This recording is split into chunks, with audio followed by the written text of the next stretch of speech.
Family, I thought before we go to the booth, before I go to the booth and drop today's episode is very special to me due to the fact of the lessons that I learned along the way of why it's important to have a really great team around you. You see, when I was playing college basketball, my coach came to me one day because I was frustrated and I was upset, and I was like, "Why? You know, all the times that I always hear you calling my name, yelling at me, and why is this?" And he was like, "The day that I stop calling your name and yelling at you and pushing you, the day I no longer care of your growth and your productivity." You see, family, a lot of times we can mistake someone's approach to us of how to push us to be better than we were yesterday, or push us to be better than we were a month ago, a year ago. Uh, Yet, even though the method is not appreciative, it's with the outcome that you get from the method. I say that to say that when you are in the process of building a high performance team, I always recommend that you have to understand what people's buttons are. What is a button? What do you mean by that, ED? Again, I appreciate you guys asking me that. What I mean by that, family, is the fact that when you're building your team and you identify their personalities, the personalities that are on your team, there's certain things that will motivate and inspire some people, and some people it would turn off. You see, until my coach explained the reason why, the purpose of reason of him pushing me, I was completely turned off. It just didn't register. But when he gave me the reason why, because I am someone that is curious, I'm always constantly asking questions, I'm constantly trying to figure out better ways to do things, I'm always trying to find better ways to better myself. It just that registered for me when he gave me the confidence to say, well, the reason why I'm pushing you is because I see something in you. The reason why I'm pushing you is because I know that if you can believe what I see, oh man, this can be one beautiful relationship here with you growing and continually to develop as a person on and off the court. And that continuously to resonate with me to this day. And when I started making this episode, I said, man, before I go to the booth, I gotta share this story, because this story really is one of the many stories that had a huge role in the reason why I got hungry, or as Les Brown said, you got to be hungry. Well, that's what happened. I got extremely hungry. I got tired of settling. I got tired of waiting for someone to show up to have my back. I got tired of hoping, because I understand without action, hope doesn't mean anything. So, family, in today's episode, get ready, because I'm leaving everything out there on the video, instead of the floor. You get it. Anyway, stay tuned. I'm coming for you now. You see, as I was telling you earlier before we got back to the booth, you have to understand collaboration, leadership, communication requires more than just saying, I'm here. It requires full participation. Now, if this is somebody that, if you're looking to build a high performing team, you probably want to stay tuned, because I got some good heat for you. If you're new to the channel, I go by the name of ED. For all you smart and intelligent folks out there, listen, that just simply means Ed. I have a 7-point framework. Sometimes I throw in bonuses, and today is one of those days. Like I said earlier, I'm leaving everything out on the floor today, because you never know, family. You never know when you're going to have an opportunity to be in front of a camera and somebody is going to watch it, and you may inspire, motivate, and push somebody to be into their greatness. So I hope that I could just be an inspiration to someone out there. So let's get into today's content. Today's episode is entitled Building High Performing Teams, Leadership Strategies for Project Managers. Again, building high performing teams, leadership strategies for project managers. Point number one, team building. Listen, I remember when we did this team building exercise, and I'm gonna be completely honest. The I was totally against it. Yep, me. Somebody that is the curious guy that wants to see, hey, nope, I was against it. Because let me tell you what they said, family. They said, this is the game. We're going to lock you in here and you need to figure your way out. And then once you figure your way out of this room, then we're going to you're going to still be locked in because there's another room that you got to get out of. Then once you get out of that room, there's another room. And I was like, wait a minute, there's too many locked doors. Too many. I don't know if you've seen Friday, no more locked doors, you know. So that's how I was feeling, family. I was like, I didn't want any more locked doors. However, the concept of what this was called, which is called an escape room. And I didn't understand the value of it at the time. But see, the value of it was the opportunity for teams to work together. And you know what?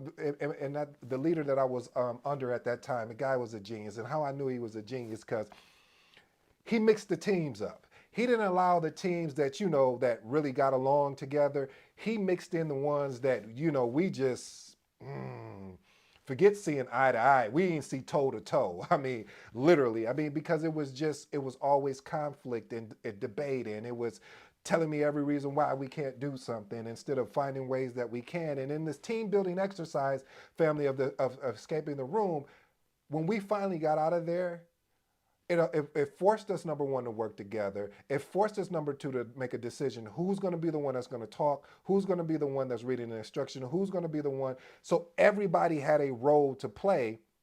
And then we came together like Voltron. Okay, you didn't like that. Well, we came together like, okay, point I'm trying to make, family, is team building exercise are very important. And if you don't have the budget for it, get creative, because what this does, it allows you to develop trust within your team. It develops that collaborative spirit. It also invokes, when I say invoke, meaning it encourages team members to want to step outside of their comfort zone and become uncomfortable. Let's move on to point number two. You already know communication is always going to be in one of these points, but effective communication. Listen, if you don't cultivate an open, clear, and honest communication channels, I promise you that when it gets to the end of a project, a middle of the project, or even just starting a project, you pick and choose.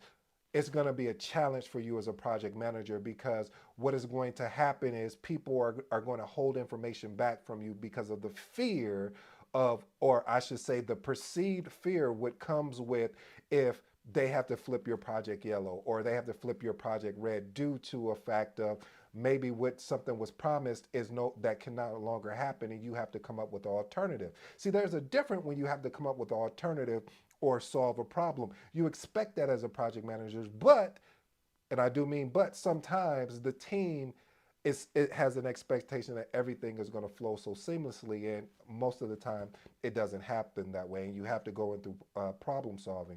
But having the ability to make the team feel comfortable to exchange ideas and to just feel like, hey, when we're in these meetings, this is literally our safe place, and that's one of the reasons why I love the Scrum framework as well. But right now, we're talking about the waterfall or predictive methodology.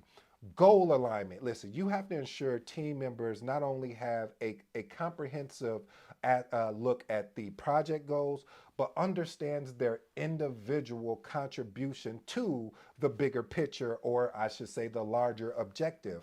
Because what we can tend to do as project managers, family, we can just keep going, going as far as saying, all right, I need this task. I don't know why this wall is over here fighting me, but I'm in a fight move, so we're gonna push back. But I digress. But what I'm saying, family, is that we have to ensure that individually the team understands their individual goals. That art is lost in project management, because we can get tunnel vision, that we're so focused on the big goal that we don't break that big goal down into smaller, I should say bigger. We get so caught up in the big objective that sometimes we need to, break that big objective down and then break it down in a way that makes sense to the individuals who are supporting it. I hope you like that. Let's move on to point number four: roles and responsibility. Whew. My auntie would say, if you want to muddy the water, add sand, add salt, add water. If you get where I'm going, it makes no sense, does it? And that's the point, is that if you want to ensure that your team understands their roles and responsibility, there's different templates out there and artifacts, and that's fine. I mean, you can use a RACI. You can ensure on your stakeholder register everyone who is on your project. I mean, there's many artifacts. I can go on and on. But the point is you as the project manager, and I do mean you, have to clearly define their roles and responsibility, and minimizing, or I should say reducing, any ambiguity of what they should be doing, at the same time fostering a collaborative environment. Because when you foster that collaborative environment, if I'm somebody that could do the same thing, and when I say do the same thing, probably not on the level as you can, but if I'm able to help you maybe move one of the roadblocks for you, or impediment, same thing, then you're going to feel more comfortable and trust that, oh, he's not trying to get my job, or she's not trying to get my job. Because that's the reason why a lot of times when it comes to roles and responsibilities, there's not a clear path, because what tends to happen is sometimes either one or two things that happen. Either the team member will get into their own silo and never look out of the box, no point intended, but or they will be so far away from what they should be doing as their day to day, that they get caught up in helping everybody else, that they forget to help themselves. It reminds me about what Cat Williams said, and he said this, and it's so poignant to today, is that, when you're on the airplane, when you're listening to the instruction from the stewardess, they say, in case of an emergency and the cabin pressure goes up, or however they say it, all of a sudden these masks will come down. And when these masks comes down, they say, go ahead and put it on your neighbor, or the kid, or your child, or your spouse, or your significant, or the other first. No, they don't say that. Why don't they say that? I remember I used to ask that question. Well, why do they not say that? And then the question shouted back at me, and what it said is the reason is that if you're so busy taking care of everybody else and you forget to take care of yourself, how can you help anybody else? So the point I'm trying to make here, family, is that when you set a clear line of what needs to happen as far as roles and responsibilities, do your roles and responsibilities and make sure that's intact, but also be willing to assist and help other people, but don't lose your momentum as far as you're responsible for this piece over here, whatever that widget or piece is, but yet keep a collaborative mindset to also want to help out your team. Conflict resolution. Listen, I always say all conflict is not bad, just like all press is not bad. But there is some conflict that is really dangerous to the team, and that can really truly prevent the team going to the next level.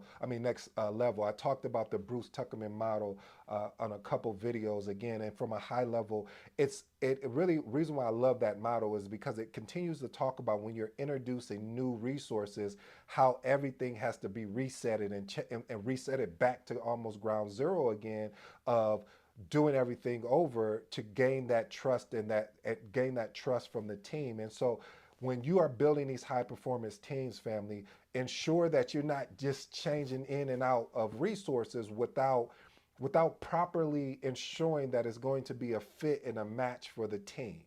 So, because if not, then you are going to have your hands full with a lot of conflict, a lot of frustration. And as we've learned, frustration comes from the expectation that one has had. So if one is on a great team that is vibrant, is constantly helping, watching each other back, like, oh, hey, Ed, you forgot to answer that email, and they're pinging you in Teams and saying, hey, make sure you follow up on that email. Oh man, I'm so glad you let me know that. Let me go back and handle that. And so what I'm trying to say here, family, is that we want to ensure that we are keeping a open mind when we are going into these conflicts, because again, not all conflicts are bad. Let's move on to point number 6: continuous feedback. Listen, being able to establish a feedback that, oh man, a feedback type culture and providing regular input and performance evaluation really empowers the team. You know what normally happens is when it's time for performance appraisals, you probably haven't even seen those goals since you put them in a year ago. You should be looking at them regularly, but hey, we're human, and because we're human, sometimes we just forget things. So then, when it's time for the performance review, you are like, oh man, I should have been more on top of this. So, family, creating and ensuring that you're having continuous feedback loops will ensure a greater success in your project. Recognition and rewards is point number 7. Listen, I I remember when I first got in this profession, recognition and rewards were huge. I mean, it's funny. It's the little things. People think, oh well, we got to probably throw a whole bunch of money at them. Well, yeah, that would be nice, but how about just saying, hey, you know what, y'all finish that project on time, and I'm taking the team out for lunch. It's on me, or I'm taking them out for happy hour and appetizers. I mean, there's creative ways that you could go about doing this. It's just you have to find them. And if you want to work with me for any recommendations, ask me. I'll give you some recommendations. But again, family, there's creative ways that you can still recognize and reward people for their collaborative effort, for their performance, for them motivating the team, and just being effective overall. We're not looking for perfection. We're looking for someone that would be willing to execute, to or better yet, watch this, that somebody that can fall down and get back up, that can fall down and get, those are the people I love to work with, because that lets me know that it doesn't matter what happens, it's about how they respond to it. My last and final point, which is a bonus point, empowerment.